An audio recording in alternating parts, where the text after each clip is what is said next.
We've made it to episode 58 of the Interstice podcast, and today we are joined by Joe Keating, who is a designer by trade.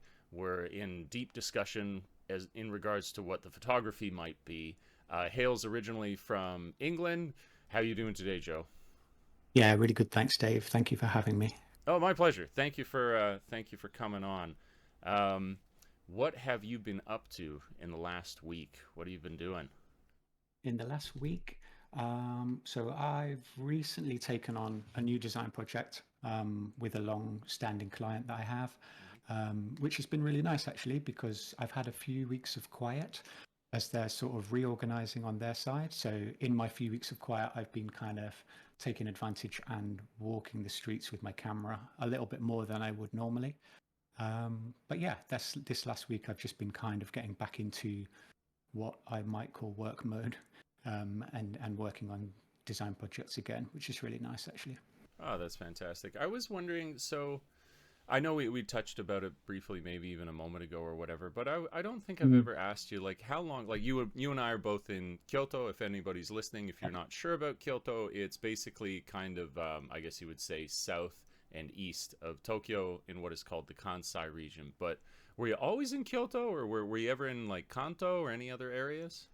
Yeah, actually, I've done this is sort of my second stint in Japan, and this time I'm kind of settled in Kyoto. We have a house here now, but from maybe 2004, I was in Tokyo, and I originally went to Tokyo because I got a job at a design school as a sort of kind of teacher's assistant, but also a bit of a mascot to the school to Mm. um, celebrate their international credentials, if you like. The university that I graduated from had a relationship with this college in Tokyo, and they were looking for recent graduates of my course.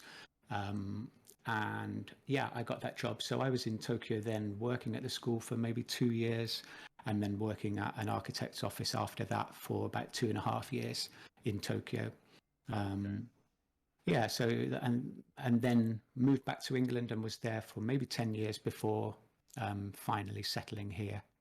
Okay, So okay, cool. What area of Tokyo were you in when you were there? Was it like right um, downtown or? yeah, I did. I at first lived a little bit outside Tokyo in a place called Nishikasai, which is sort of over towards Disneyland, and it Okay. was pretty far out. Although I was working near to Meguro. Okay. And Yep. the school was in Meguro, so right in the center of Tokyo. And the architect office that I worked at was near Ebisu. And at that time, I was living in a place called Kamimachi on the Setagaya-sen. Um, Okay. so that was much more sort of central. And actually, when it wasn't super hot in the summer, I would just cycle to the office then, which was great, Oh, like that's really, really nice. nice. Right Yeah. on. Do you have any like this is just a topic very near and dear to my heart because I kind of miss Tokyo now because I haven't been there in like I think Yeah. over a year now. Is there Yeah. like old neighborhoods you miss or like some part of it that kind of like figures in your mind as a sort of bittersweet thing that you no longer live there? You know what? No, not really. I do miss Tokyo sometimes. I really like the energy of the whole city. Really, like Mm. I my interest and my work interest has always been um, retail design. So I've done a lot of store design for brands Oh, through my work, and that's what I was doing when I graduated, and that's what I was doing a lot of in the 10 years I was in London. And the reason for talking about that again is because Tokyo is just the most fantastic place for retail design. mm. You have kind of smaller independent stores in Nakameguro, Hmm. Daikanyama, those kind of places. There's some really, really interesting little stores, either independent or by big brands that are behaving in a very different way in those neighborhoods. But then, of course, also you have the huge, flagship stores of Shibuya, Shinjuku, and places like that. So from that perspective, it's really interesting to me. And although or have been a store designer in the past, Tokyo is one of the maybe one of the only places I really enjoy shopping. Okay. um, in, Okay. like it's really fun. I find it really fun to shop in Tokyo. So somehow so inspiring. So yeah, I kind of missed that a little bit, but it's not so far to visit from here. Hmm. And pre-pandemic, I was kind of visiting Tokyo probably once a month for client meetings and so on, Oh, and would always try and kind of have an extra half a day or a day just to do a little bit of exploring and see what's new, and what's happening. Sadly, I haven't been doing so much of that recently, hmm. but I did go back a few weeks ago just to kind of meet clients again, and just to see a little bit of what's happened in the last couple of years. That's But yeah, really cool. great city. I feel that too. Like there was a really like great energy. You know, I mean, I had like a couple of different pet neighborhoods I often talk about that I would like to visit. But actually, Mm. I'm kind of intrigued there when you said so. Um, when I hear design, because I know that there's so much design. Like there there could be like the layout of do you know Storied magazine that like Rachel Yeah, and them were working on? It could be like the design of that or whatever. But you're talking about store design. Do you mean that in the sense of like literally how it looks like inside of the store? exactly. Yeah. So my background is interior architecture. Okay. So a bit of interior design, but a little bit more spatial, Mm. which is quite popular in England in the sense that we renovate, reform, and remodel buildings. So the architecture can completely change on the inside, even if Cool. the outside of the building doesn't necessarily change. So yeah, that was my background, and I just happened to get a job with an agency that was doing a lot of work with brands, so doing office design for Hmm. brands, store design, and so on. So yeah, it affects everything really. Sometimes you'll do a new store, so you'll lay out the whole space of the store, um, thinking about customer flow, what they see when they first arrive, how do they navigate the brand's range of products, how do you divide men's and women's, for example, kids, Yeah. adult clothing, and so on. But then it goes right down to shelf level, and how do you display the sneaker on the store, and how do you on the shelf, sorry, and how do you kind of tell people about the shoe, the story of the shoe, the design of the product, the heritage of the product, whatever it is. It might be Levi's jeans, where you're talking about something that stories that have kind of passed through quite a long period of time, or you might be talking about a technology story and a new material that has made it possible to put a carbon plate into a sneaker, for example. Mm. Um, so all of those kind of those bits of information and stories are useful to customers, putting it around the product, um, That, and also like trying to get people to come into physical stores is now more and more of a mm. challenge. So it's kind of thinking about the experience that people have and the relationship that we as customers might have with a brand, and all of those sorts of things. So yeah, it's always been really interesting and something that's always changing. That's really cool. Like, I guess it's one of these examples. Again, I think about this sort of just cross experience, whether it would be in like a retail store like that or wherever else you might go into, but to how we often fail to realize that everything around us is a decision. I think about Mhm. that in like cities, right? You're walking around and you almost, because you're in them all the time, you almost think of cities as kind of like emerging as opposed to having been constructed. So Calculated, yeah. yeah, it's just really interesting to think that there could be so much purpose Mm. behind what it is that you're looking at there. That's really cool. Did you have any like projects that you were particularly like fond of when you were there? Like Um, yeah, I had, yeah. There's a lot that I really enjoyed.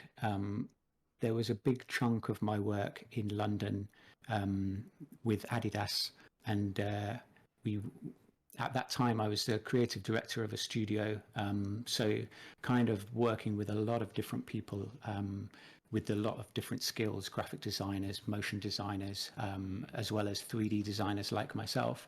Um, and at that time, we were looking at the new concept for all of Adidas stores and how they behave in wholesale environments, in stores that they themselves own, Hmm. from very small stores to very big stores. So I worked on the concept that kind of was the umbrella concept over all of their stores. And the first store that we worked on as part of that at the same time as developing the concept was in Fifth Avenue in New York. Oh, So we what? did a huge Wow. Adidas store on Fifth Avenue. And I suppose that one, for all of its complexities and the layers of different people involved, Hmm. was probably the most sort of enjoyable and the most challenging, and therefore sort of rewarding to see it completed. Yeah, that was it was really interesting, a really interesting project. And then that was sort of the prototype or the template of this new concept that we had developed. And then it was fun to see how that concept could flex, because the flagship store is kind of everything about the brand in one place. Okay. But then sometimes the same brand will have a small store that only sells footwear in a part of town that there's kind of the more fashionable people who are a little bit more into style than performance. So you have to kind of look at how that one concept can sort of shift and change to behave differently in one part of town versus the other part of town where you're trying to speak to one type of customer instead of another type of customer. So it was really 3 or 4 years of like real hard work, but a lot of fun and testing that concept. Okay. So that that immediately leads to a question when you talk about consideration for the different people coming in the door. Do you have access to like demographic information or stuff like that when you're designing it? Yeah, it depends on the brand. Okay.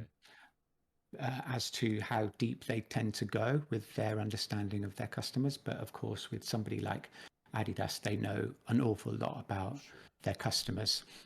They know a lot about how their store is performing and how they're selling and so on. So yes, they would know an awful lot. And for the Fifth Avenue store, they were looking at the percentage of people walking past the store that live in New York versus the Ah. tourists, because even that, it changes the kind of products that you want to put in store.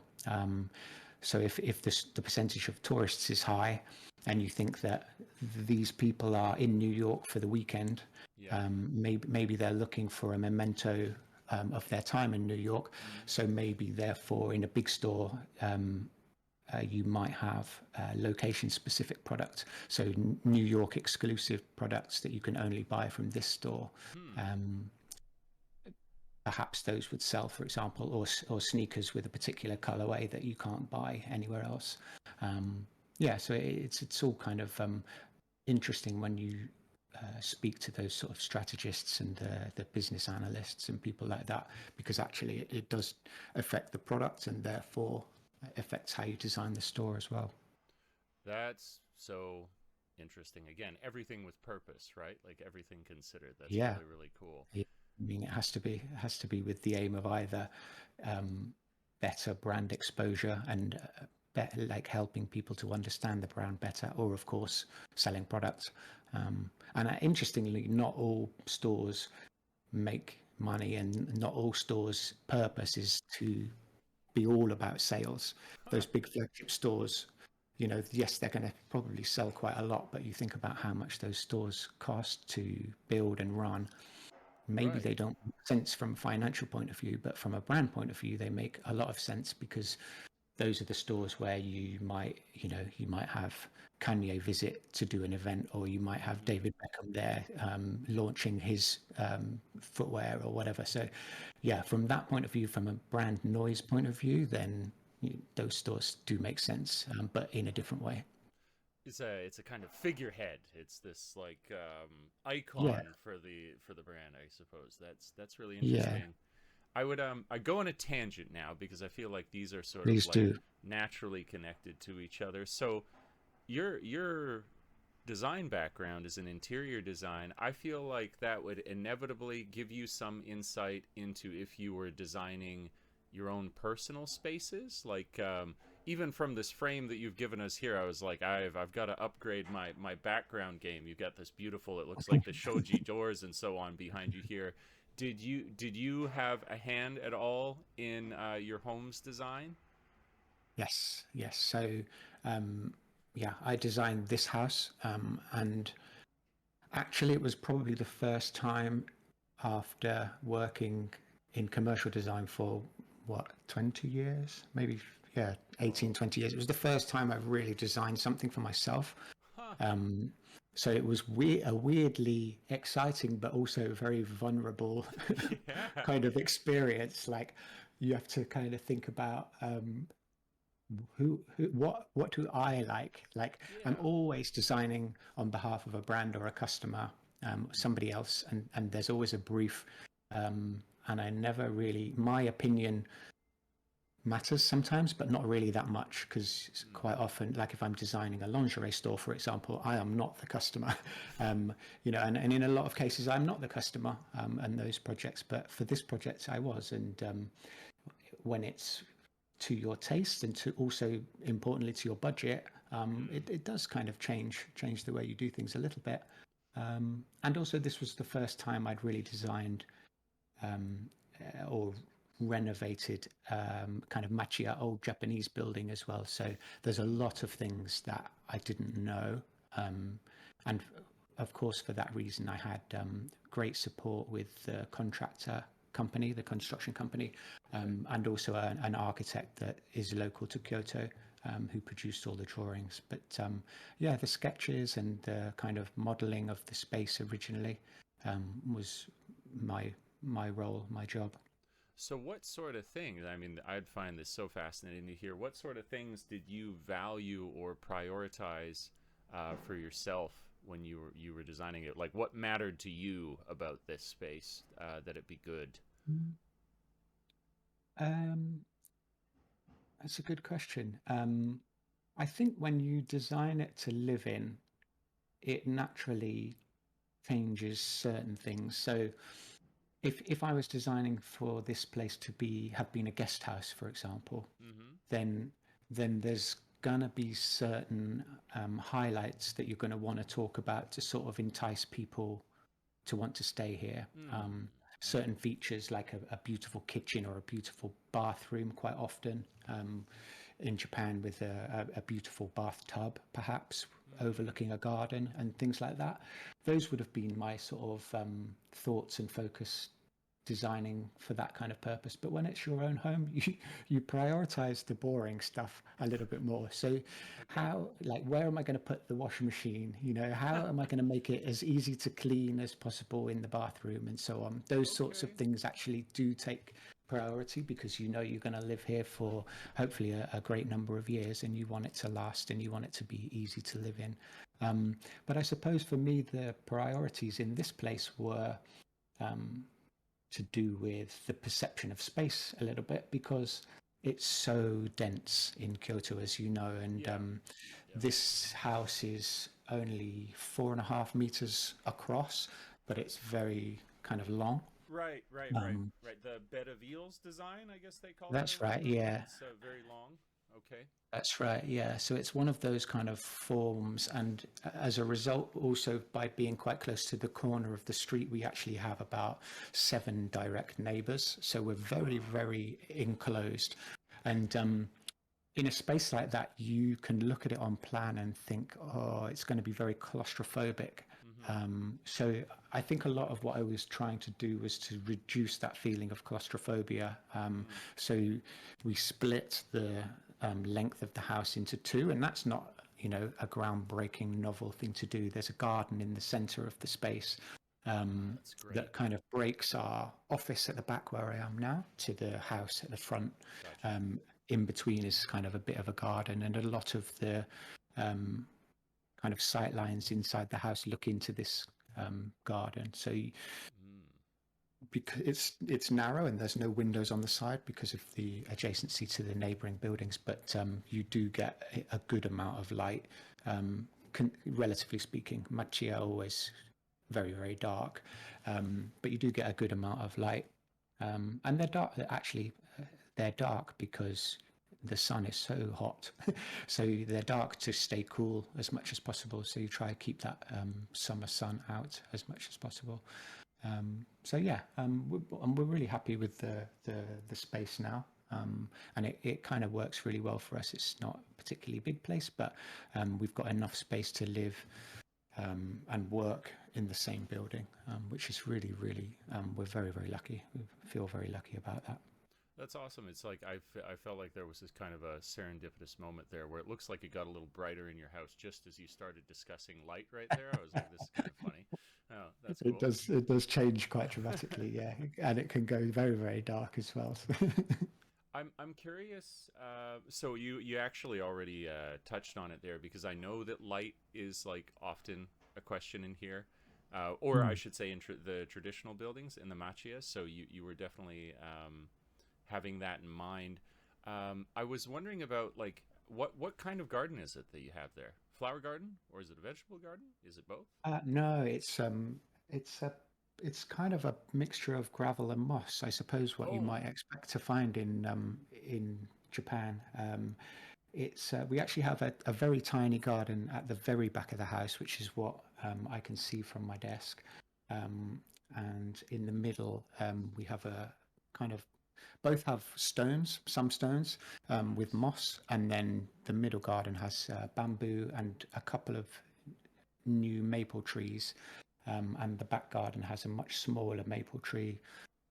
It's almost like you could call it a big bonsai tree. Maybe it's in a Hmm. small garden. So yeah, it feels very Japanese, and we worked with a Japanese Kyoto garden designer on the gardens, which was Beautiful. another wonderful experience. I, Really good. I bet. I bet. Again, talk about everything having purpose. I think Japanese gardens can get pretty elaborate. I'm curious to. Obviously, like you're in a machiya, so like machiyas are these Mm. traditional townhouses. If you're listening to this, you've probably anyone who's listening has heard me harp on about the beautiful townhouses, these wooden townhouses in Kyoto. I was wondering. So obviously, it is a traditional home. Was where was your thinking? To what degree were you considering as you were doing all this design about retaining what was traditional in it, Mm. as opposed to like just modernizing everything in there? Was it even a thought at all? I wonder. Like, I'm just curious how that Yeah, figured. it was a real kind of learning experience actually, because um, this place probably isn't like a pure Kyoto matcha now. Hmm. Like if you look at it, it has been modernized, and we have modernized it, and we haven't done everything with traditional craftsmen. Mostly, in all honesty, mostly because of budget. Sure. Um, Sure. and there had to be some kind of corner cutting from that point of view. I think it's a really even mix of modern and traditional. Hmm. Um, we have covered up in the house. We've covered up a lot of the original finishes, like the mud walls Sure. and so on. We've built inside that because we wanted it to be insulated Right. with good thickness. And so, from that sense, in the house particularly, we have modernized it to make it slightly more comfortable in the winter. In the office space where we spend hopefully a little bit less time, we haven't kind of covered insulated everything, so you can above me still see the mud walls, the original mud walls, and we haven't really covered and insulated the beams above me and things like that. And that means it is a little bit colder in here, but you do maintain a little bit more of that original character. Hmm. The structure that we bought wasn't in great shape, so a lot of the timbers, the original timbers, this place is over 100 years old, particularly in the studio. So a lot of the timbers had actually rotted, and so there was a lot of wood that had to be replaced. So certain decisions were kind of out of our control. But perhaps it's depends on your perspective, whether you see this as feeling Japanese or feeling Western. Hmm. I think maybe if you're a Japanese person and you visit, a lot of our friends would say, "Oh, it looks really modern and different and Western." Yeah. But then Western friends of mine would come and say, "Oh, it still feels really What a lovely Japanese house." So it's maybe striking a bit of a balance between the two. But Hmm. actually, it wasn't really a deliberate. We must do it in this way. It was Right. just something that happened through the decisions that we made, I guess. Okay, well, that's interesting as well. I'm wondering, like, when somebody gets a home, it's usually a marriage. I would think of like the structure itself and then the location. What was the kind of blend there for you? What were you prioritizing? Maybe that evolved as you went along. As to the how we designed it. As to um, the location it's in compared to the Mm. structure that you're getting, were you prioritizing like, oh, I love this beautiful part of the city, and then you were like, oh, it just so happens that there is a home here? Or was it, oh, this structure is incredibly beautiful, I would live anywhere to live in this particular structure? um, Right. Yeah. What we were looking for was quite tricky because we knew that we wanted to have separate office space, or maybe not separate, but a space we could work in that we mhm, could forget about sometimes, and so build in this sort of separation. So we were looking for something that was quite big, really, and mm, bigger than our budget in most cases. mm, Um, and we found this in such poor condition that most people had overlooked it because of the upgrades that the original owners had made. They had sort of filled in the garden space with sort of homemade architecture mm. and a strange kind of slightly commercial kitchen, because they used to have a bento box shop here, or a restaurant or bento box shop Huh. here. So there was a Okay. lot of like untidy mess, and it looked bad when you saw it. But Okay. because of my background, perhaps I looked at it and my eyes kind of lit up because I could see the way of making like a perfect office space for us, separate from a place that was big enough for the home as well. So I could kind of overlook all of the negatives and just see that kind of positive. And then the neighborhood itself is this is in Nishijin, the old kind of weaving district of Kyoto. Oh. So the the location didn't matter to us too much. We wanted to be central-ish. We're just Mhm. above Nijo Castle. We Okay. wanted to be central-ish, but the schools mattered for us because our daughter, she's now 8. But when we found this place, we had to do a certain amount of research on which school this would put us in, because once you're living in the place, that determines which school your child goes to. So Oh, they that have a I very didn't know that. kind of tightly controlled catchment area for the school. Um, so yeah, it's just kind of where you live determines which school your child or children go to, which is actually a brilliant system if you think about all of the knock-ons that has. Because what it means is that every child in Kyoto, if they're going to a regular Yep. Kyoto state school and not private school, um, every child walks to school within sort of 5 or 6 minutes walk to school, Right. meaning that the people in your neighborhood, all of the children go to the same school, and Yeah. you start to know each other, you have a connection to each other, and the neighborhood is sort of looking out for those children. Because alarmingly to me, at what was she, maybe 6 or 7, when they're first years, 5 or 6, Yep. when they begin school, they walk to school by themselves, which is from London, like you would never consider it. So it's amazing that the Yeah. kids in the local neighborhood, our neighbors, meet in front of actually our house and then walk to school, kind Oh. of group of 8 or 10 of them together. And yeah, and that is all possible because of this kind of relationship from the school to the homes and that catchment area system. So it's really interesting. So when we found the place, we loved the shape of the space and the what it would allow us to do from a layout point of view. But also we were happy with the school that we would be sending our daughter to as well. Okay. Um, That's cool. That's really cool. It's like I guess it's just made me think of things more clearly now. A lot of like all the teaching that I did was always in the countryside, and so when I would see the right. kids walk to school, it seemed Yeah. sort of natural to me that of course they would, or not. Of course, maybe they would walk to school, but I Mm. didn't think of it in terms of the relationship of their homes because often there would only be the one school. So of course that's where Right. everybody in the neighborhood walks to, but Yes. When you're in Kyoto, I'm sure there's many, many, many schools. So that's an interesting system in Japan that I've managed to elude knowing about for nearly 10 years. So that's kind of interesting to discover. Oh, that's Yeah. cool.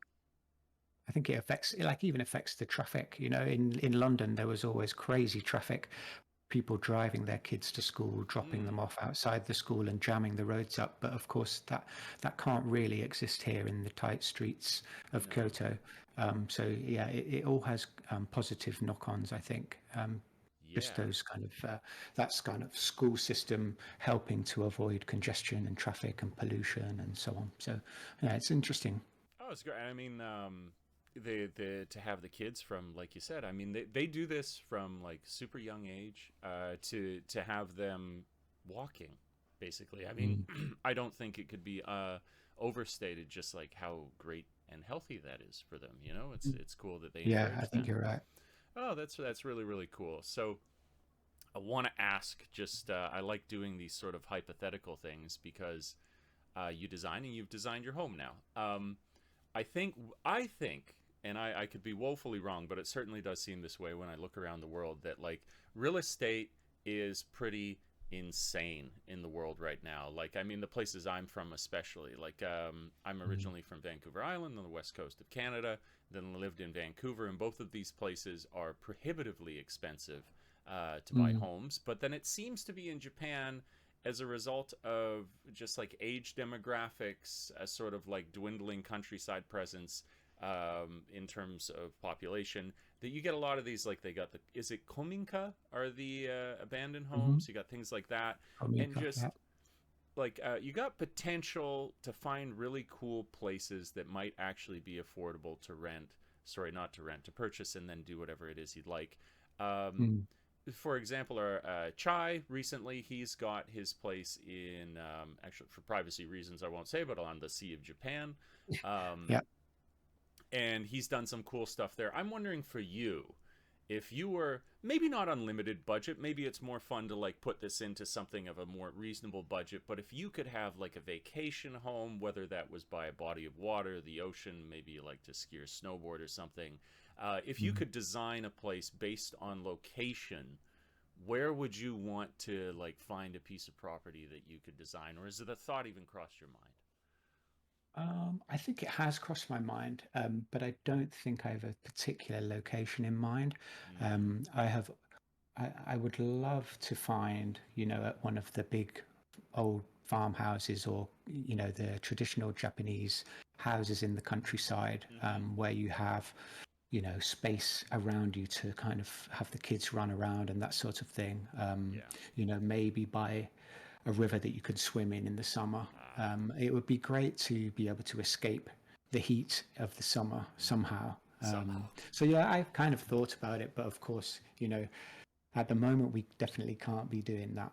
But I would love to work on more projects in Japan and more projects Mm-hmm. with traditional Japanese buildings because, as so many people talk about, seeing them getting ripped down Yeah. in the city every day is just so sad, and that's happening, in the countryside as well, where there are really some beautiful, fantastic buildings, and it's kind of a shame. So yeah, it definitely has crossed my mind, but I haven't really thought about like actual locations and stuff. Sure. It would be great to have full dream mode. It would be great to have a second place that you could go to in the summer and Yeah. things like that. But yeah, we're not quite there yet. But Sure. Sure. yeah, Sure. maybe one day. So two things arose from that. Let's see if I can actually remember what they are. Well, one of them for sure that maybe I can return and remember the other question that I picked up there. But I thought it would be cool to ask you maybe. Um, you're often going into places and you're the one responsible for how they're going to look and how it's going to end up. But I would imagine, because you have that mind for this kind of thing, you equally as much notice when you go into spaces. You probably notice the design. It's like somebody who appreciates guitars, and when they see another guitar, they're like, "Oh, that's a Fender Stratocaster 1979." Blah blah. I was wondering Yeah. if there are any spaces, whether in Kyoto, actually, let's go anywhere. Maybe it could be the Mm. UK, maybe it could have been in Tokyo, but like spaces that have stood out to you in terms of their design, that whether it was horrible, maybe it was horrible, or maybe it was great, that you thought, oh, this whoever designed this has done something very, very interesting here.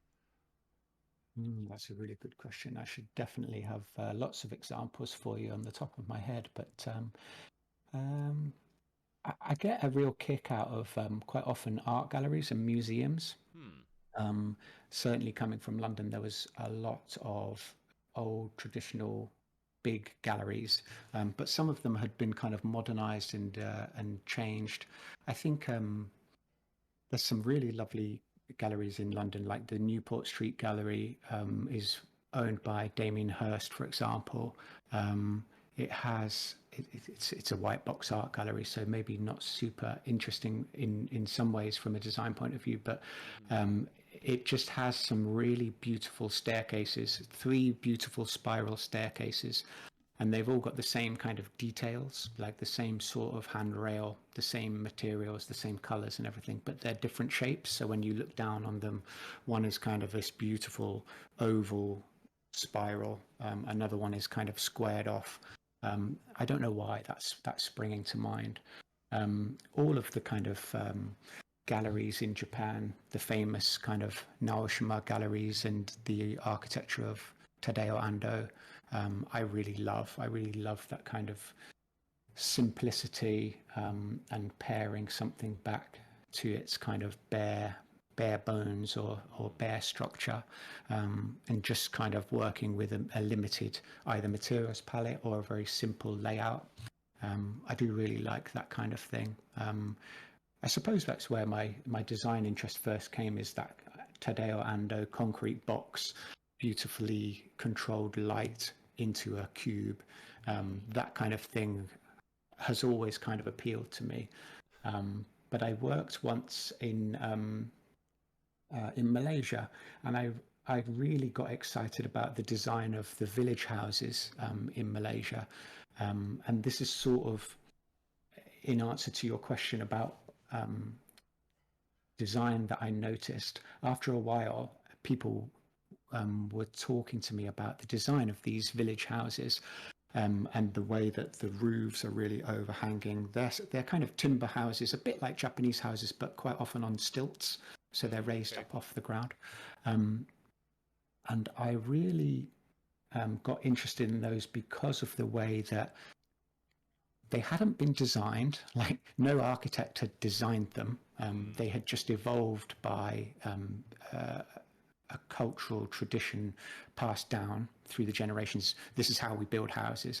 But the reason I really liked them was because the materials and the geometry of them helped them to stay cool even in the tropical heat. Okay. Um, Interesting. and I was really interested that modern buildings and the concrete boxes require air conditioning, double glazing, all of these things to keep the elements out. But in well designed houses and structures, quite often they sit so comfortably with the environment and the climate that you actually don't need any of those extra things so much. Hmm.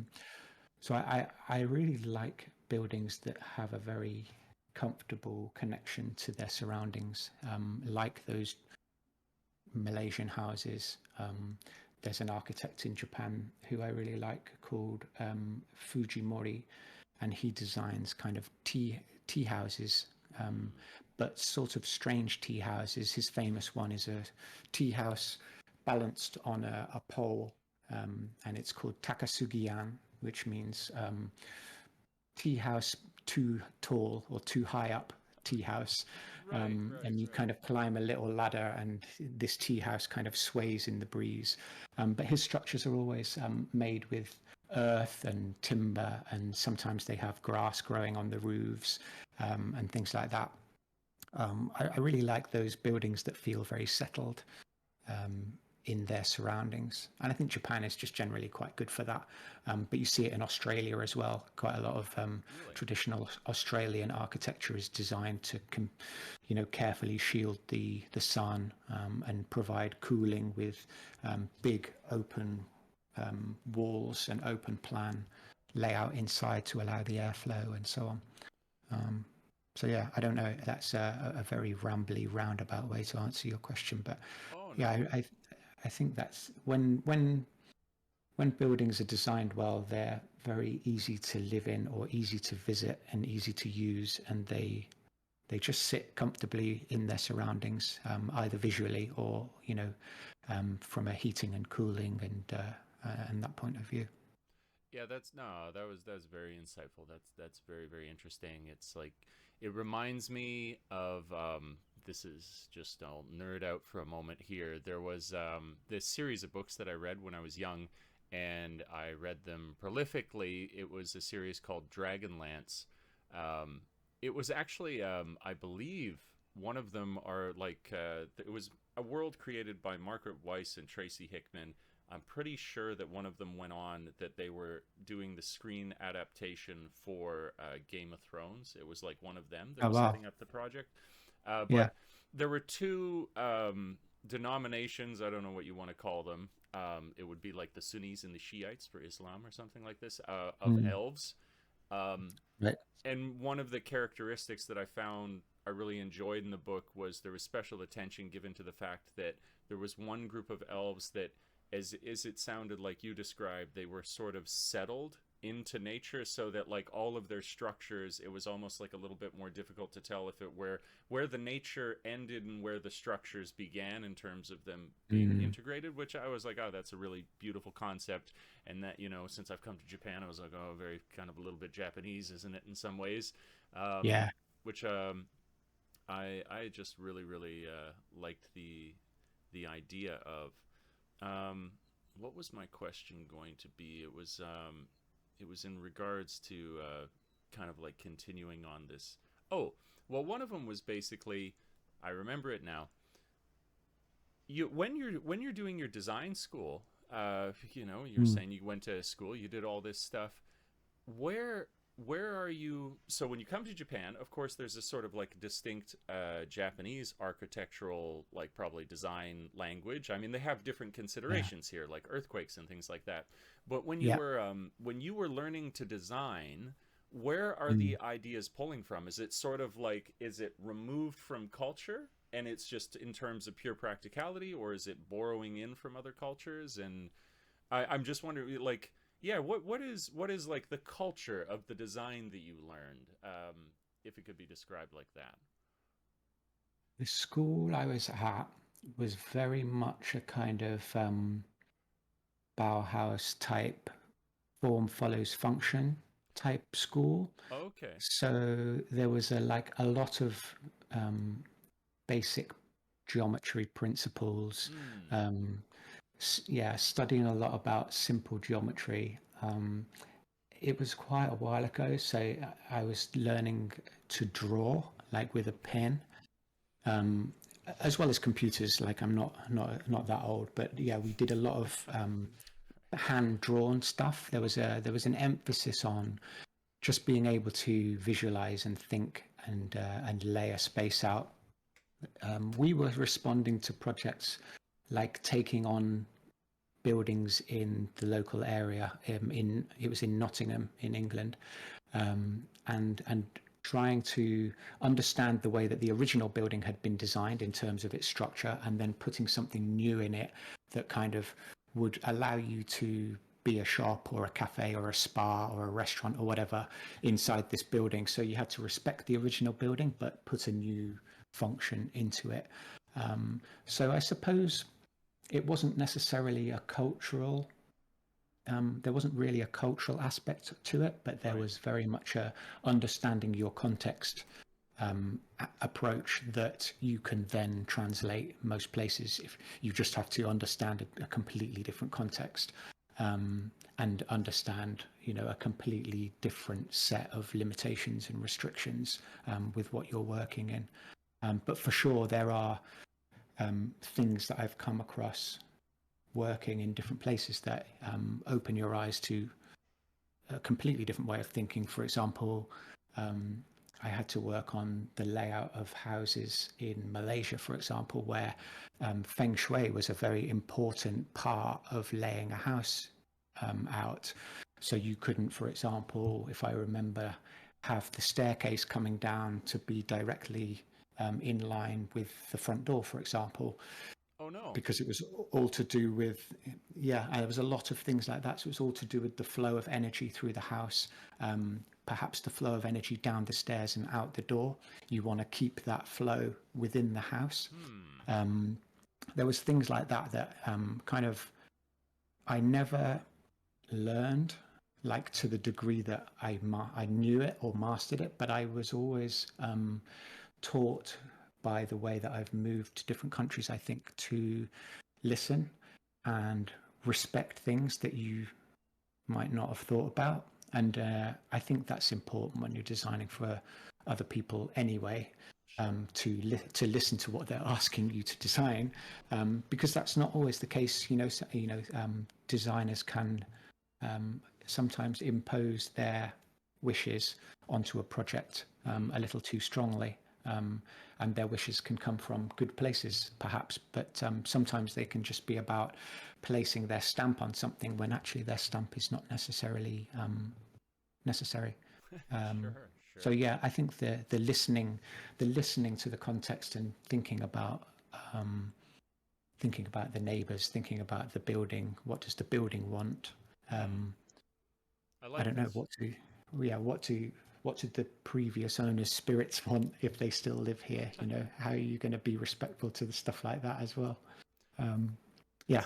That's a very, very interesting concept. Yeah, I mean, it's cool to kind of highlight just um, all the things that can go into it, basically, like you said, whether it was like a flow of energy, the consideration of, who had been there previously.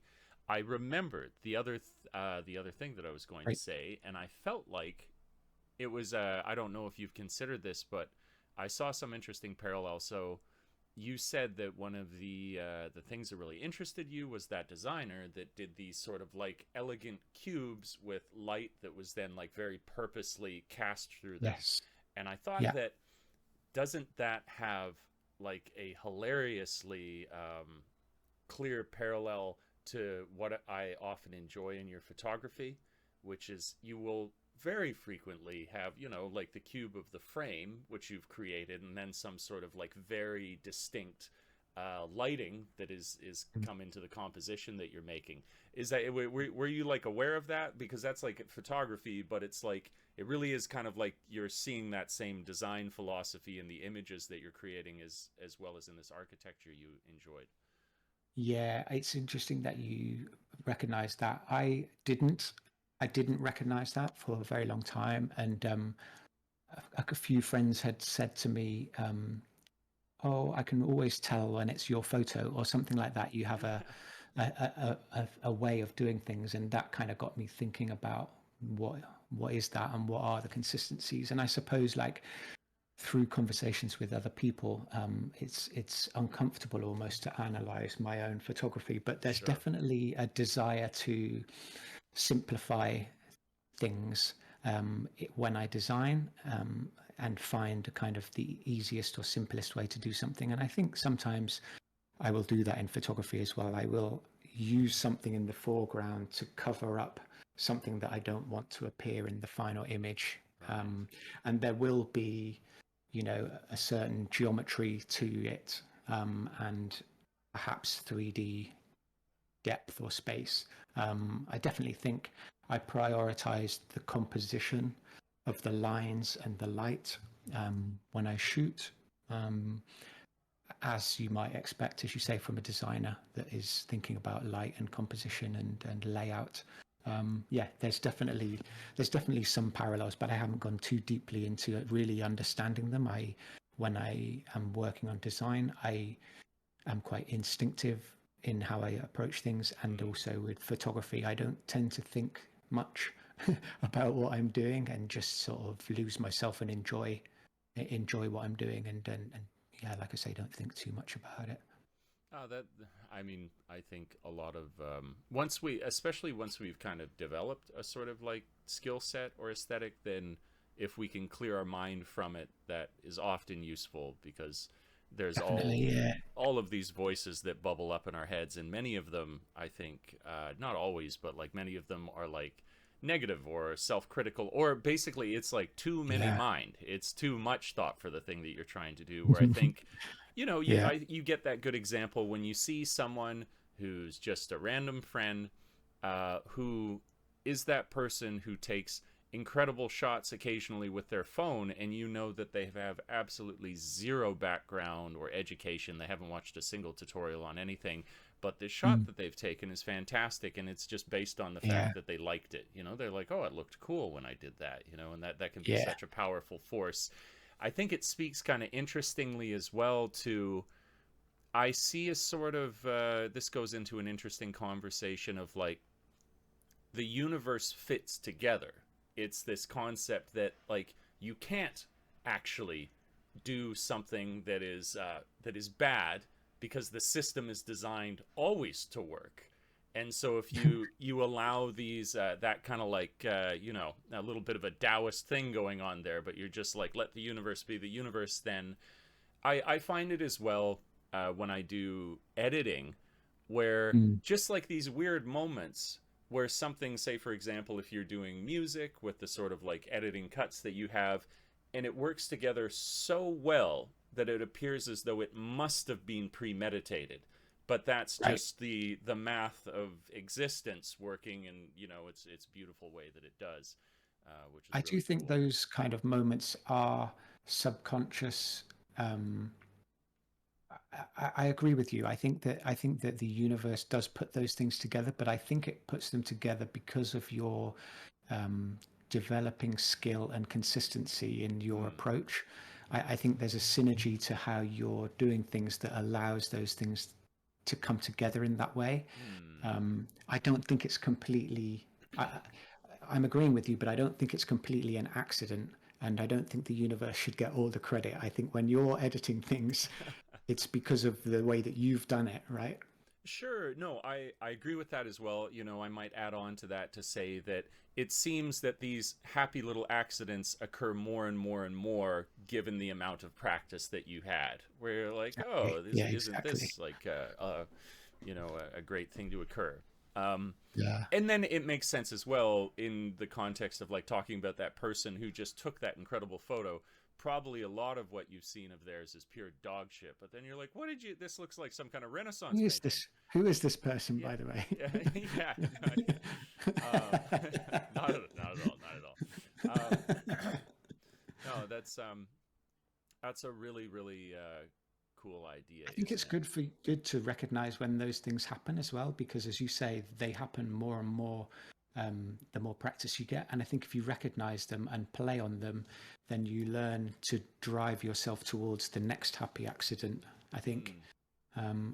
it's interesting how like experimentation is good for anything creative, but then also the practice and the repetition of when something works, just keep doing it again and again. It's going to get better, but it's going to move you past doing that, and then you'll stumble into or uncover some other new technique or skill. I think that's part of the fun of doing creative things, isn't it? Oh, Of I totally agree. practice and repetition, and then those kind of moments of that's cool, that's interesting. Totally, and it leads into, I think, this really cool thing where this is when you get this kind of like explosion of awesomeness where you'll have intended something in the way in which you're going to compose it. It doesn't even, I think, it really matter what. It could be across any sort of creative medium, but you accomplish that thing that you intended to make it good, and Yeah. that's great. But then it's actually, as you analyze it later, you'll notice other strengths within it.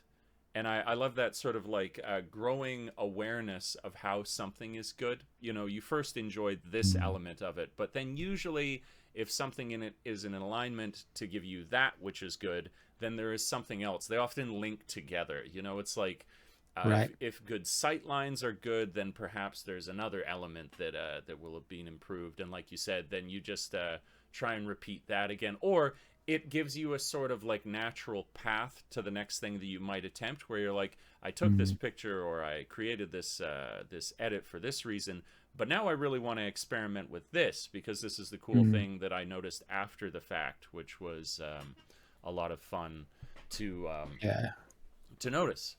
Love to do an origin question for you, where Mm, I think about like where did some of the stuff that I do originate from? mm, And I would say for me, it's like now I really realize it.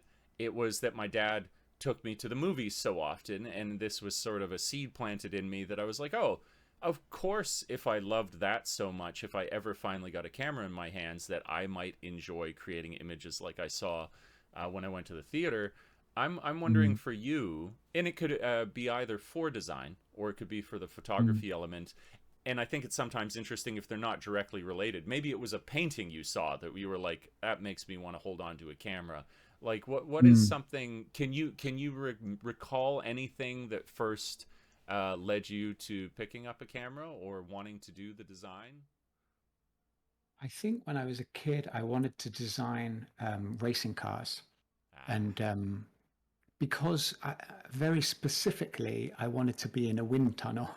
okay. I was really interested in how the air flowed over the cars. For some reason, I think I must have seen like a poster or like a publicity shot for like Porsche in the 80s or something, Yeah. where they had probably put the smoke over the flow of the Mm-hmm. car, lit it up with pink or something like Yeah. that. And I just thought that would be such a cool job. And I think that's where kind of I started to think about design.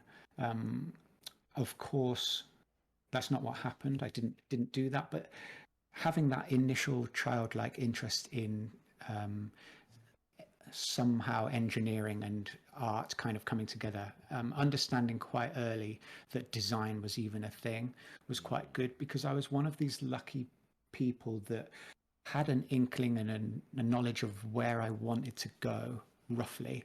Mm. And by that I mean my school subjects through school were chosen, like I want to do maths and physics, even though I'm not very good at them, because I want to pair them with art, and Mm-hmm. that'll head me roughly in the right direction. Like if I still want to be a racing car designer, fine, but that doesn't limit me too much, but it heads me in a very particular direction. And so I was always kind of heading down an art and science design-ish path. And I think from the camera point of view, I think I just had a camera when I was really young, like a really plastic point and shoot camera, and just loved capturing anything. And I didn't take photography very seriously until way later. Probably when I was in Japan the first time in Tokyo, and just wanting to record and capture what I was seeing, all these different things that I was seeing. Um, so yeah, I guess I was just kind of lucky to have that camera and just had the interest in how things were being shaped and made. Um, I think my eyes were also opened up when I was a very small child, because we lived in Singapore when I was 4 through my dad's work. And Mm-hmm. so I was too young to remember anything really, but I then grew up looking at these photographs of us as kids, smaller kids, Yeah. in these really amazing places, like of in front of, I don't know, like in a market with these huge fiery woks frying weird looking food, and Yeah. dragon boat racing and lion dancing and all of that kind of stuff was like, gosh, I was there. So my eyes were opened up to a different part of the world very early as well. It didn't necessarily end very happily. We went home, and my mum and dad separated at that age. But Okay. those memories that I had of being away somewhere unusual is all part of that kind of story of how, like, probably how I ended up here, Mm-hmm. and how I ended up interested in different parts of the world, and maybe how I ended up um, interested in art and design and photography. I remember at college, actually, I found a page of um, Japanese calligraphy in a book, and I scanned it, and I had that stuck in a sketchbook. I had no, and to this day I have no idea what it was about, but it was just a beautifully written page of lovely Japanese kanji. I liked everything about it, the handmade nature of it, that you could see the flick of the brush, but also the layout of it, how neat and ordered the writing system was. It was very much like my kind of interest is art, but with a system behind it, something ordered underneath it. And I had that stuck in my sketchbook, but I also had a diagram of tatami mat layouts in my sketchbook as well. The different room sizes made up with the different layouts of tatami mats, and it kind of blew my mind that how whole houses could be designed around this kind of modular format, like the plan, Yes. but also the height as well. When I realized that the heights were also tatami mat modules, I was like, whoa, that's so cool. That is To really have cool. that kind of really lovely system, but a system designed around the human body shape, the size of the human body, one mat being big enough for two people to sit or one person to lie down, and you could design a whole house based on that kind of module. It was really like super interesting to me. When also when I hear of the aesthetic that you appreciate, where you like to simplify things, I can imagine that was like Yeah, incredibly appealing. Like, oh, just yeah. perfect symmetry. The world is Exactly. uh, Yeah, it's just amazing. that's really cool. Okay, very very interesting. I'm curious. So you mentioned there, it was really interesting to me because you said that you made the point, and this is perhaps something that people don't notice as much, because when they think of design, they're like, well, maybe you go one direction or the other, but that there is an artistic element, but that artistic element is supported by a kind of a sense of engineering. And so it Mm. sounds like you to reach your education that you had to pass through these certain gates that would, I think, more traditionally be like engineering, scientific, as opposed to artistic. Like you said, that you were actually like drawing. Do you find yourself fully equipped in either skill set, or did you struggle with one of those elements of skill more than the other? Um, I think I had quite a good balance. I wasn't exceptionally artistic, and I definitely wasn't exceptionally scientific in my Interesting. approach, but I had kind of good, just enough of both, I think. And that sort of followed me through my design career a lot, actually, because I definitely um, I'd consider myself a creative person, but in the studio in London, for example, I definitely wasn't the most creative, um, but I was very creative, but also very practical and pragmatic, and could organize.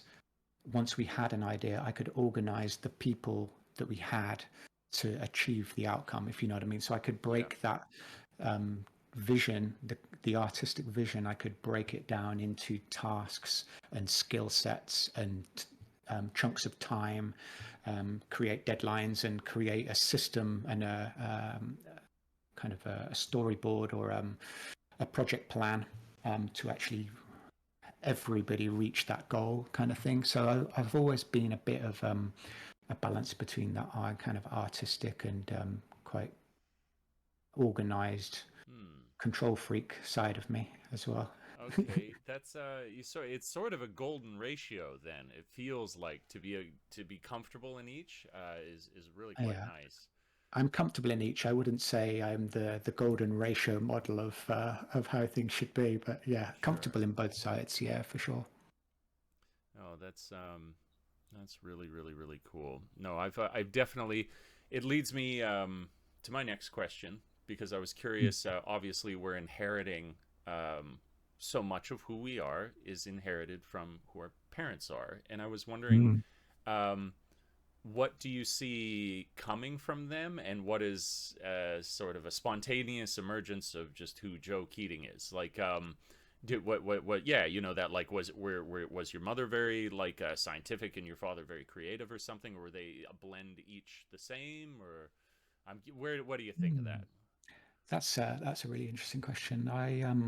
My father was an engineer, I would say, and he was in sales and engineering all of his life, and really good at it. You know, he's probably the organized part of me. Hmm. Comes from that.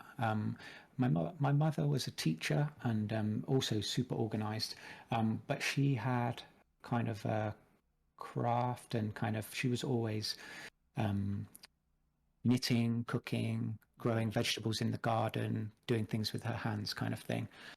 So I definitely am a mixture of both. Weirdly, on my dad's side, my grandfather designed, amongst doing 1,000 other different jobs, Hmm. he had designed some shop windows and things, and I think he also painted and took photographs. So there is an artistic side on my dad's side, and there probably is a bit of an artistic side on my mum's side as well. I think it's a bit of a blend of both, but definitely the sort of organization and the managing side of things, I think, comes from my dad.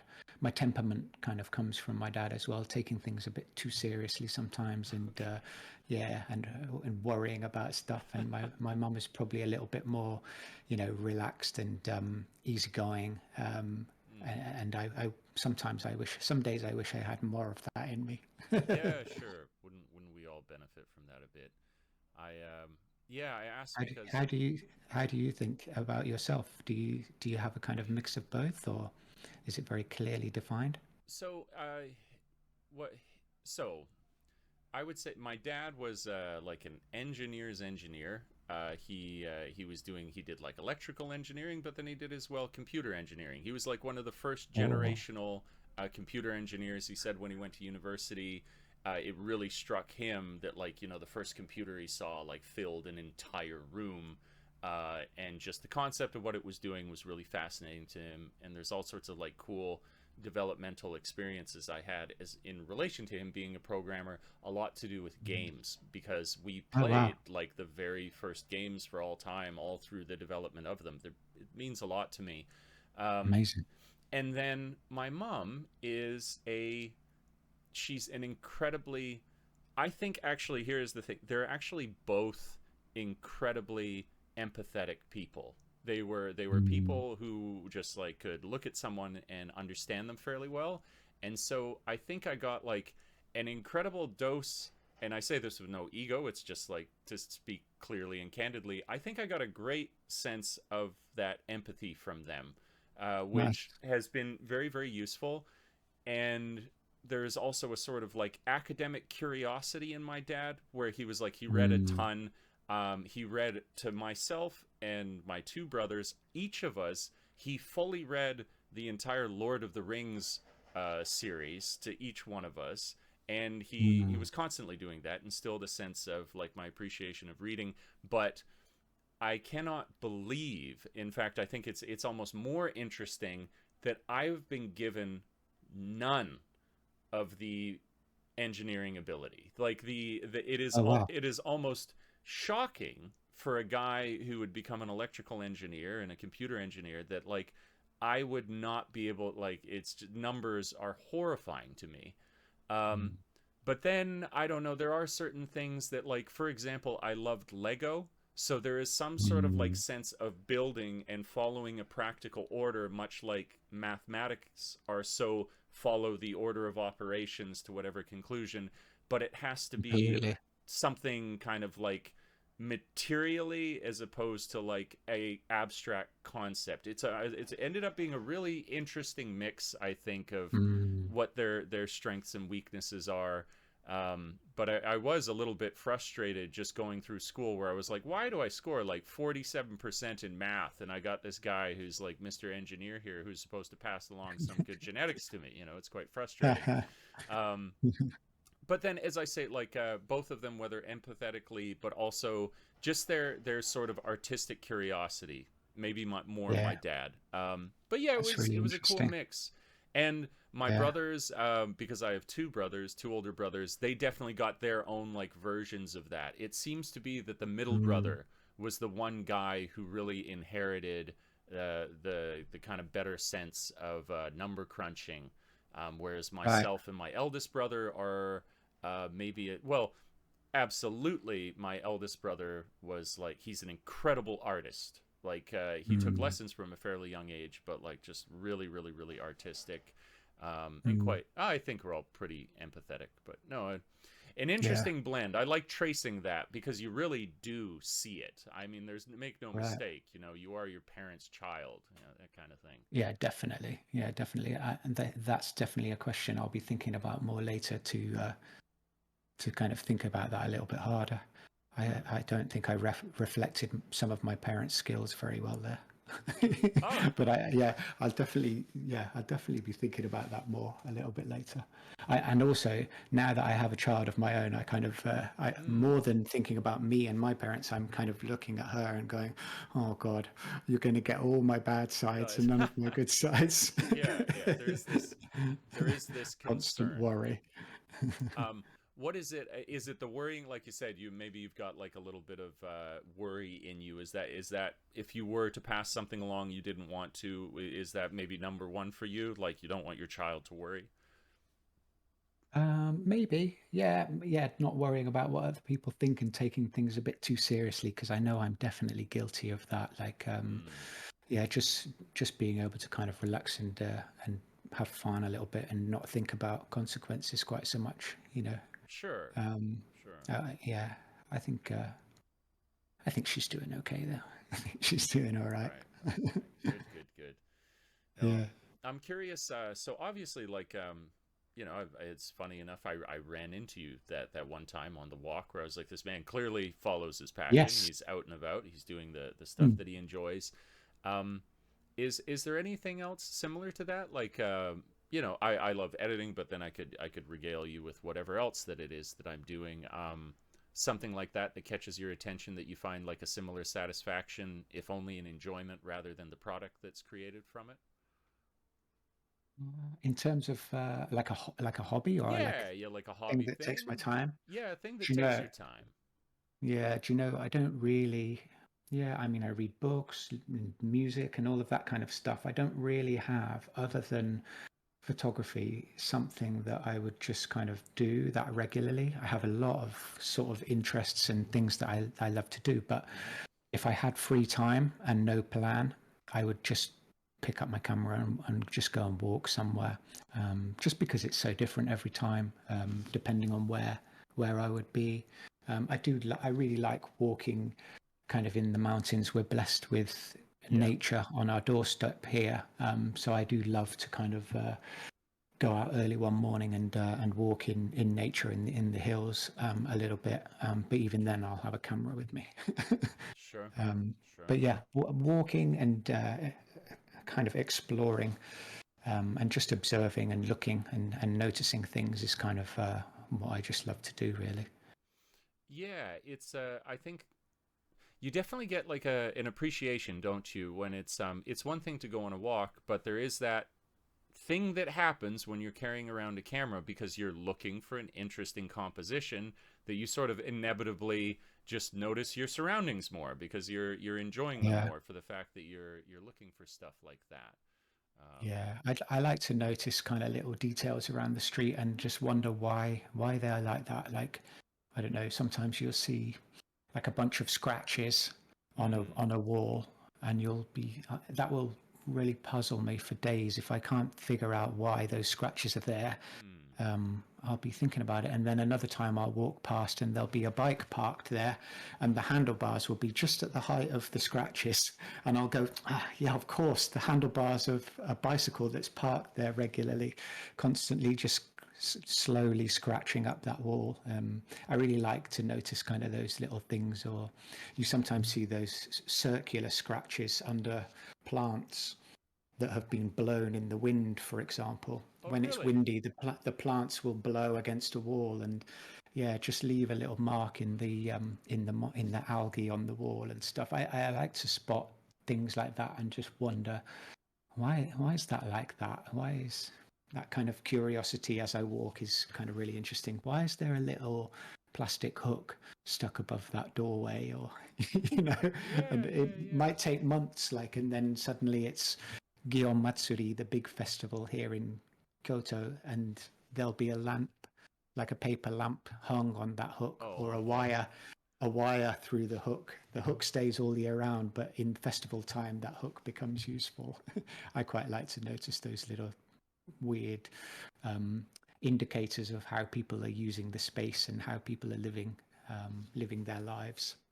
Now that's really cool, and I feel like maybe this is now a bit of a theme in what we've discussed so far. It's definitely also Yeah, maybe. noticing that things always have a reason. There's like I know Yes. that's like I Yeah. wouldn't say that kind of like philosophically for life perhaps, but like as things Right. materially express themselves, there is always a reason for it. And Mm. no, I do get a lot of fun out of that as well. It's like kind of I feel like it's a sort of it's almost it can be applied to something that you see in your surroundings, but I also, I think it's fun to apply that like socially, to like come into a space or an environment and then Mm. to really notice, like it's almost like becoming aware of like the needs in the room, like everybody comes into a place. Is this person just here to have fun? Is this person here because they have to be here? But like Mm. kind of that, I guess in Japan it's the whole reading the air kind of idea. But then Yeah. um also maybe for me it's built out of paranoia, because I'm like I like to be aware of that so I don't suddenly step in something where I was like, oh, I didn't realize this person was ready to explode, like if you Right. just looked at the sweat on his forehead, he was ready to kill you, that kind of thing. um Oh, that can't happen too often, Dave. Not oh, to you. you'd be surprised. It's a long history. um it was a funny thing. I was looking the other day. I was just about to say we're in this big, beautiful country of Japan, but then Mm. I was talking to I was talking to my mother the other day, and I was looking at Vancouver Island, and I was like, wait a sec, maybe I'll do a quick comparison. It's Mm. remarkable. Actually, Japan is larger than Vancouver Island, but I was surprised to see how largely it figured on top of Japan. Like it's actually, oh, Japan is very small, and the island is like I think Right. the island's big, but I was like, it's not. I've driven up and down the island. It's not that big. It's just, it will never cease to be a point of amazement for me that a place really that is so small has so many people that live on it. And I mean, it kind of goes without saying that, of course, like so much of the design philosophy, their cultural ideologies, it's Mm. definitely coexistence in a little space. It's like if we're gonna live on a little space, we all got to get along, and so we all got to adapt to kind of life in that way. Really strange that so much of the population lives in such a small percentage of the land as well Yeah, in Japan. yeah. Like that blows my mind. I think my perception is slightly different because I think the UK and Japan are more comparable in size. So for Hmm. me, Japan is probably a little bit bigger size-wise, I think, than the UK. I'd have to check that. I've never really done that direct comparison, but yeah, like coming from Canada or coming from the States, Hmm. Japan is a tiny island in comparison, isn't it? Oh, it's minuscule. It's just this little thing.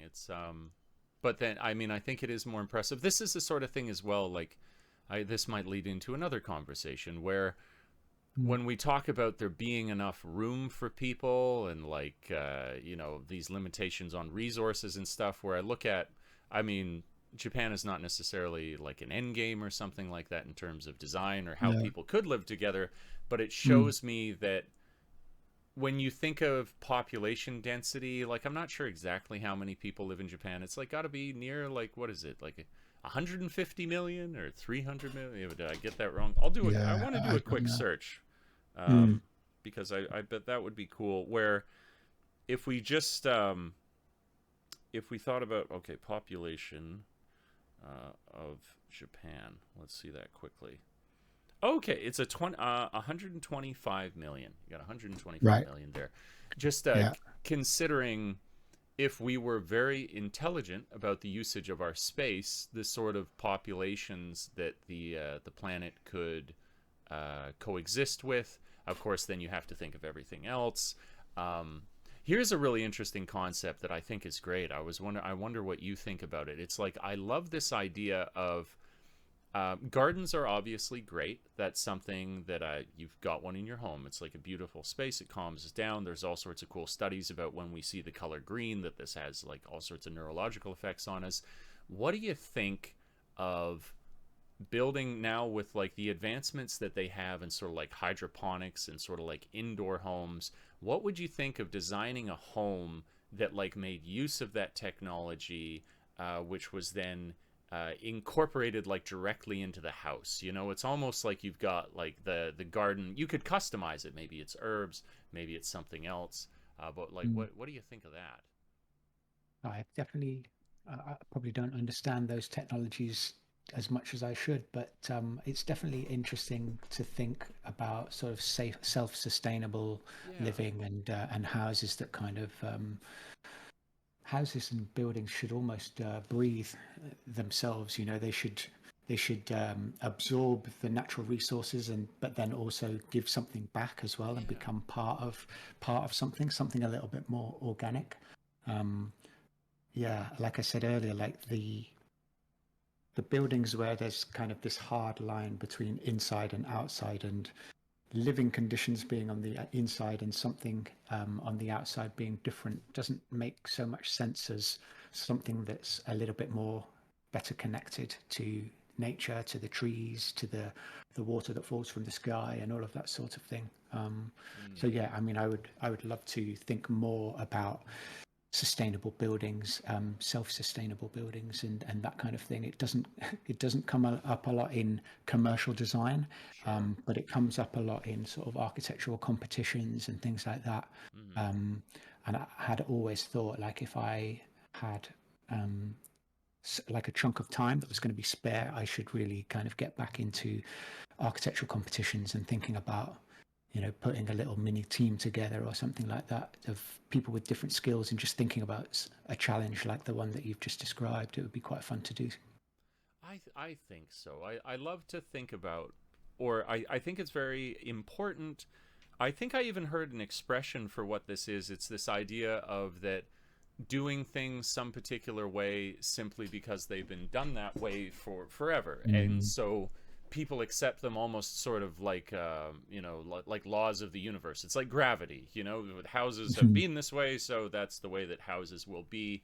But Yeah. recognizing that needn't be the case at all. So like, what could what could the domicile, what could the home look like potentially as we continue along, like, and there's all sorts of great things. I mean, I talked to Drew about this, and Mm, in terms of design and layouts for cities, it's the sort of idea where what they do is shops on the first floor, and then they design it that then residences will be above shops. And mm, they found that just kind of like you were talking about earlier, the sort of knock-on effects that you get for having children in a local area all go to the same place. It creates a sense of community. You start to mm, know your neighbors better because of that. It has a lot of great effects. Whereas something like I just described, where if you have these shops that are below and the homes on top, then the whole area generally ends up being cleaner because people see that like their home is here, and so basically outside that house they still consider a part of their residence, and so they look after it more. And yeah. just when I and then contrastingly, seeing horribly inhuman, ignorant, prefab, like just the sort of like gross architecture that pops up where it's so dehumanizing, and to me it's almost like shocking. You didn't think that putting like just an impermeable wall to like the street along this area is going to feel alienating for people. Like that's one of Mm, the concepts Drew talked about, was like permeability from the street, that as you walk there you could like see into things, or like you described, feel connected to them. I'll go on a bit of a mm. tangent here, which like where I was like, I have just like the perfect case study for this point, which was, do you know Umeyu, that Sento? Yes. Yes. So I've never been inside. it's this wonderful little character Sento, just like on the other side of Gojo Bridge, and Mm. it's got like one of the characteristics you get here in Kyoto, which is this beautiful canal that runs alongside it. And they Mm. seem to have a project, in fact, in place where they're trying to bring back, I think it's hotaru, or it's like the fireflies, and you can see Oh yeah. fireflies there in April and stuff. And there Mm. was, maybe this word gets used too often, but in this case it was perfectly fitting, a incredibly Ghibli-esque building that was along the canal there, with the Mm. beautiful like swooping kind of like roofs out of the front, and it's wood. And Mm. I mean, I know that this district previously was like a brothel district, so this was likely a big brothel house, and you could see.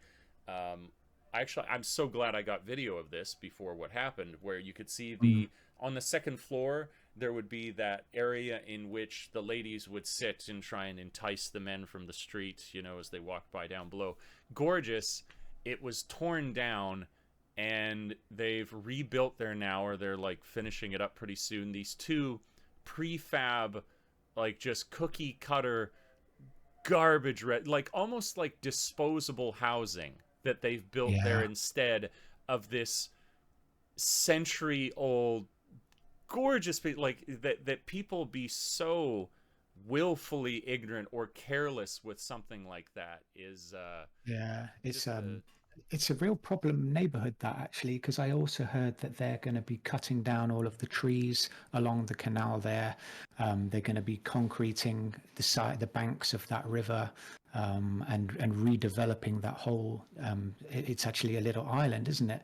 And yeah. it's just so shocking, and sadly, I think it's connected to government money being just kind of directed towards construction companies, and things like that. But yeah, you're right. It's happening all over Kyoto, where old, beautiful buildings with a really unusual individual Kyoto character are being pulled down and replaced with beige plastic prefab panel Exactly. houses. And it's so sad. It's of course, there are positives or advantages to building those beige plastic houses, because you can build them in 3 weeks, Yeah. um, and they're cheap because they're prefabricated, and all of those things. But yeah, it's destroying the natural character of the city, and it is very sad. It's something that is quite complicated, because Japanese architecture and building fundamentally is kind of designed to not last as long as buildings in the States or buildings in Europe, for example. It's always intended to have a lifespan of sort of 100 years or so, and then it would be replaced. And it's interesting when you look at the layers underneath that of like Shinto architecture, for example. If you go to the big Ise Grand Shrine, Ise Jingu is like the most important Shinto shrine, or one of a handful of the most important shrines in Japan. Is it every 20 years? Every 20 years, it will be completely dismantled, the shrine, and rebuilt. So there's two plots of land. There'll be a shrine on one, and as 20 years approaches, they'll build a completely new shrine alongside it, and then they'll have a ceremony, they'll move the god, and then they'll dismantle the previous shrine. And this cycle of architecture has been going on for hundreds, maybe thousands of years. And that has so many good things about kind of the longevity of craftsmanship skills that are Mm. passed on for recreating this thing. So in some ways, Japan has this wonderful cycle and evolution of very beautiful, very appropriate, considerate architecture. But then the flip side of it is that the houses don't last very long, and then they're replaced with something that really is the opposite of this beautiful shrine architecture. So it's really complicated. And around Umeyu that you describe, yeah, I'm really worried for that area, because it sounds like it sounds connected to some slightly shady financial deals that don't really have the best interests of Kyoto's cultural side at heart. So yeah, it's the sort of the slight the one of the more negative parts of Kyoto that you wouldn't necessarily see on a visit here, but Mm. living here is very much a kind of real life occurrence, isn't it? Things that you notice like that. Mm-hmm. It's and I don't want to be precious about it as well, in the sense that I'm pretty sure that that building was, well, I'm certain that it was like abandoned for ages.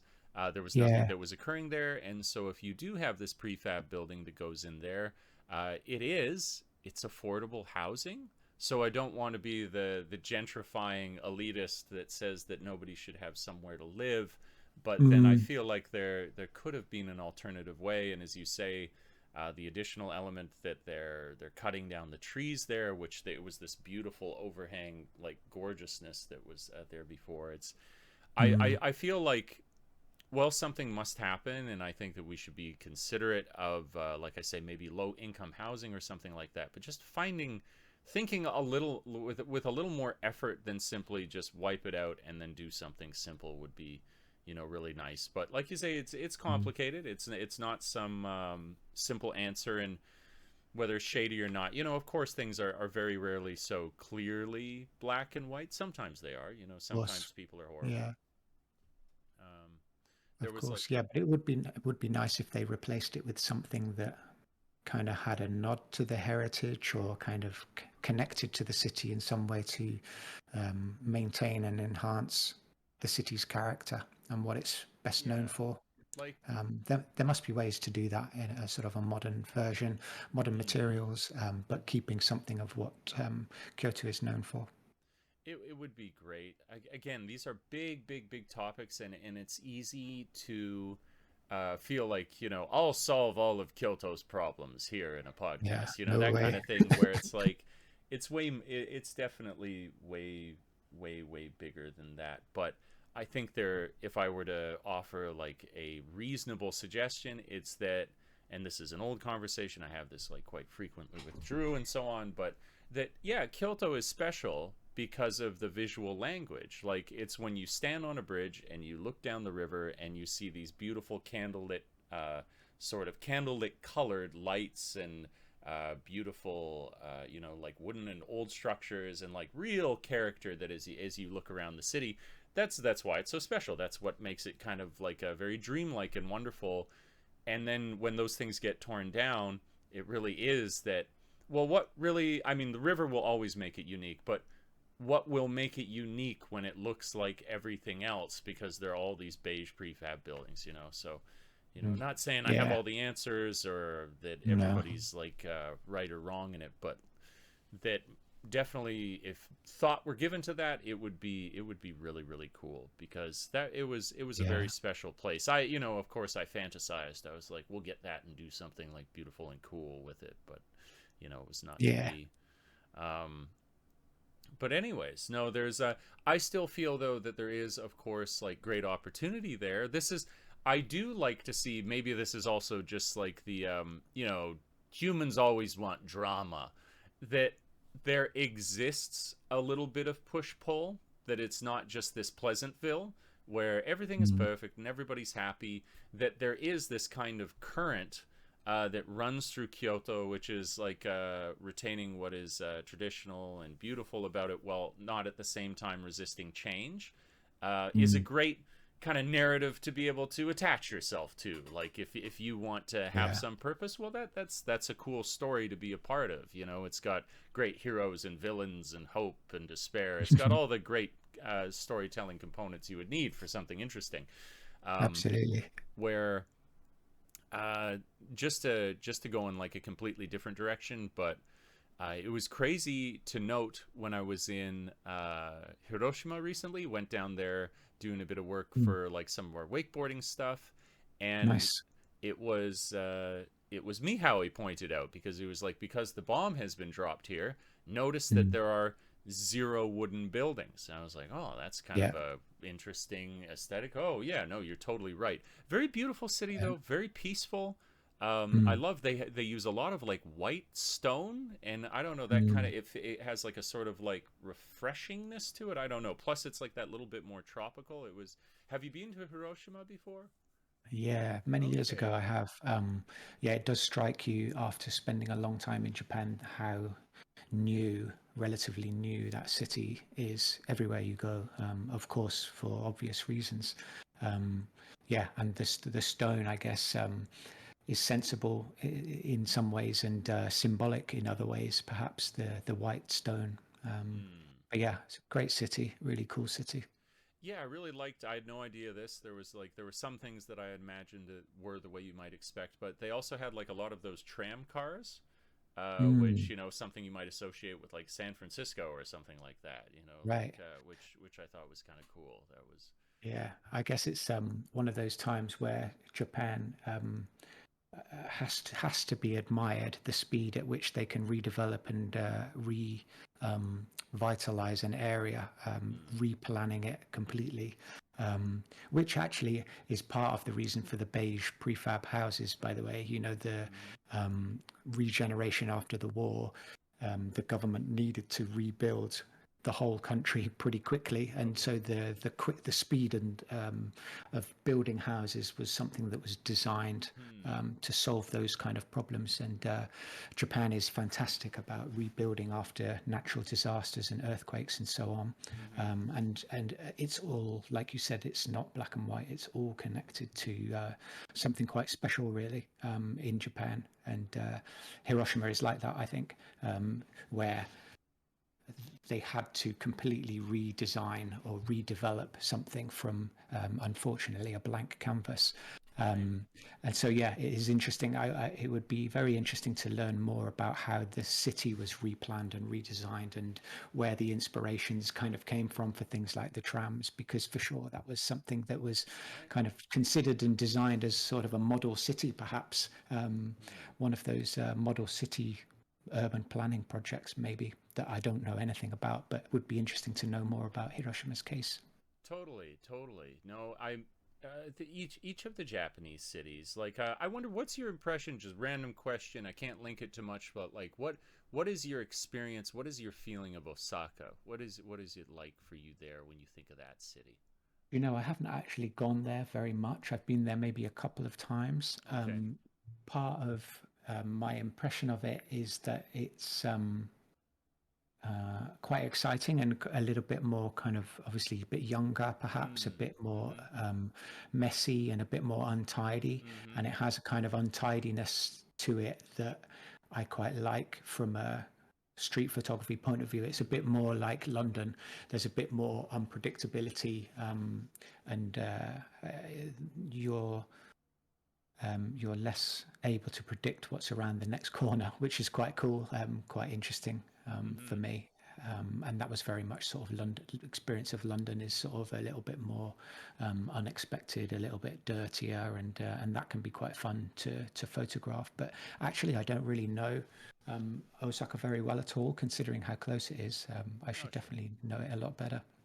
Do you Do you like Osaka? Well, it's kind of I would very much mirror my experience isn't too expansive, but it would very much mirror kind of what you said. I do like that Mm. sort of less filtered, rawer, little bit more letting itself hang out, kind of not so self conscious Yeah, it style was a that it bit has there. chaotic. Bit chaotic. Like, I do. I yeah. like that a lot.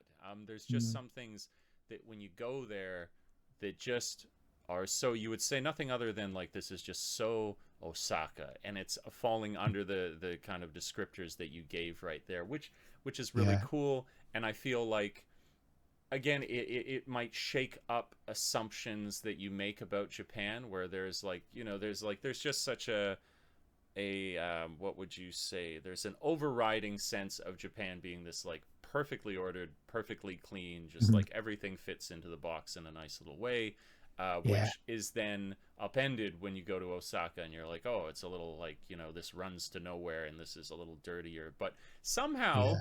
it also has like a charm. Maybe that's where I'm kind of Mm. like it's not where people I'm sure who live in very very dirty cities would be like, you like that it's dirty, what are you, crazy? I mean, this is responsible for disease and like a bunch of horrible things, but it Right. seems to be in a kind of balance there that it is not detracting from it, it's actually adding to it. So Mm. that is something um that I do find interesting about Osaka, but I do enjoy as well that it's also so distinct. I mean, Mm. that as compared to Kyoto, as compared perhaps to Kobe, as compared to Tokyo again.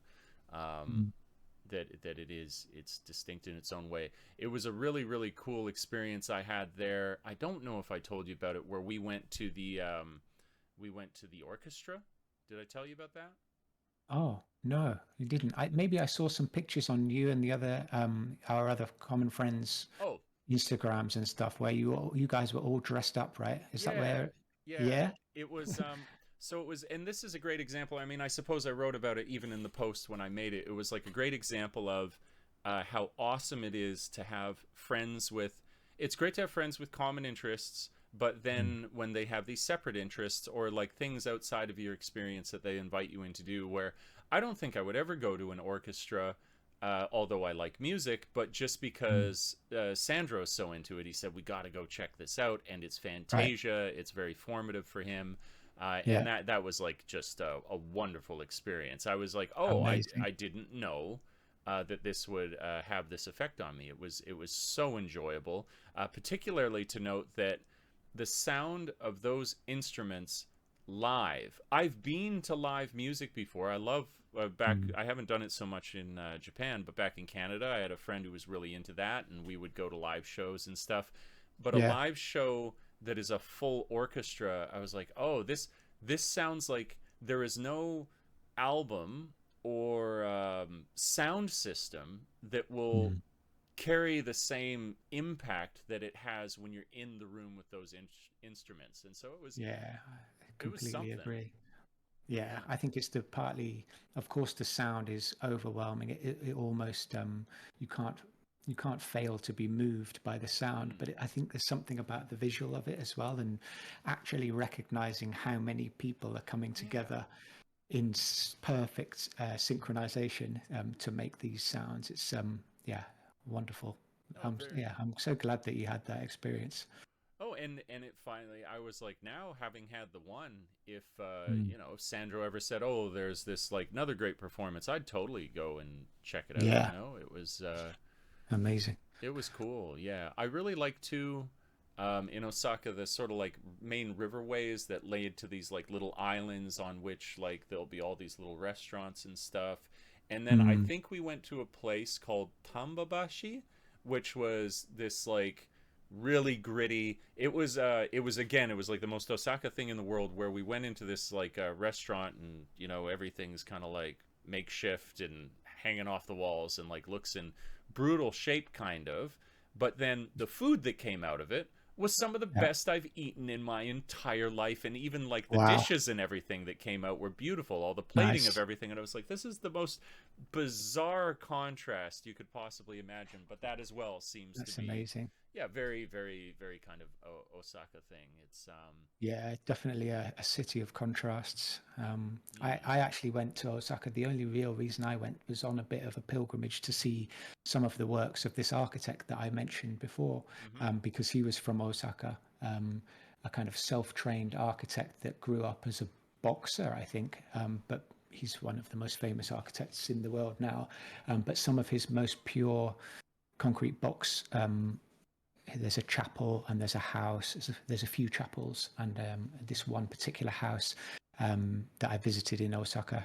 Yeah, I went on a bit of a pilgrimage to see his works in the flesh, which was brilliant. And I would love to go back and see this chapel now that I can take pictures, take photographs. I would love to go back there and photograph it one day, but of course it's closed still at the moment. But yeah, hopefully one day, and hopefully to spend a little bit more time in Osaka in general. Sounds like I've missed out on a lot so far. no, there's this is the thing too. These cities is they're kind of infinitely explorable, aren't they? I mean, I find that Yeah. funny.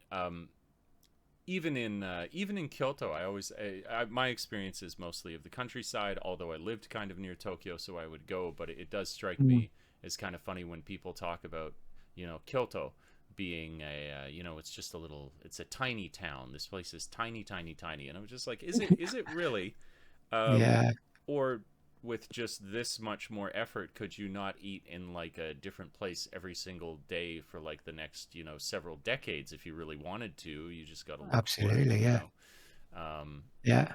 it's no limit to the experience. Of course, you get like massive scale when you go to Tokyo, but like maybe that's like the small town guy in me or something. But like any city, most any city, I think is just kind of like this incredible like orgy of Mhm. options that you have in terms of what it is that you could do there. Yeah. Um, Yeah. but no, it's great. It's great. I don't want to overstay my welcome here, Joe, since it's like I've noticed usually I go for the hour. We've like easily run over that. So perhaps we could put a bookmark in it for now. It would be lovely to Sure. have you on again at any time because this is a lot of fun. It's just cool. I'm sure we Well, could me too.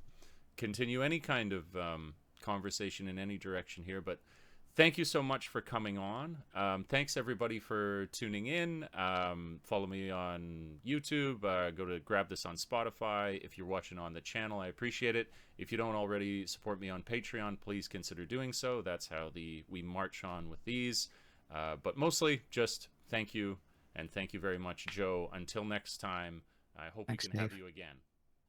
Yeah, I hope so too. It's been really good fun. Thank you, Dave.